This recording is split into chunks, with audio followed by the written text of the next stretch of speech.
Okay, and so just to go back to answer my question, it sounds like there's a lot done to kind of bring these two communities together, and your perception that it was positive.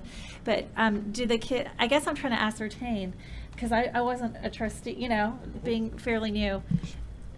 Did people know even before the school changes came out that they were going to be combined into one single campus? That's where Jocelyn's talking about the planning team. And I think it was Jocelyn and Monica Gonzalez who were working with a planning team that was created to look at the process. So first, the first decision point was about which school to modernize. Yeah. So that was the first decision point. And so then that was going to be the co-location.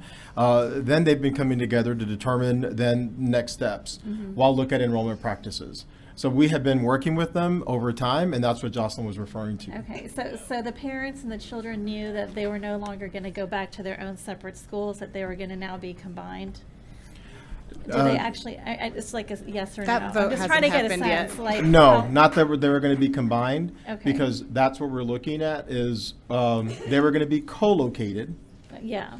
And then once the school is built, it was that determination, or when we come to that point, it's are we going to have the two schools, enough students for two schools, or the one school?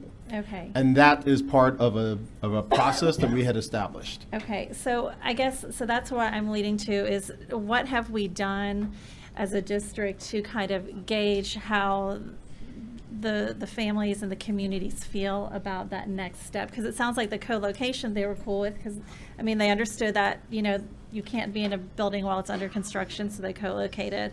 But that next step of saying like, hey, did you guys, we're going to be now putting you all together in one school, and your old school is no longer going to exist. Like what did that conversation, did that happen as part of school changes? I can speak to that. It wasn't that the next school, that other school was not going to exist, because that hasn't been that had not been determined at that time. Okay.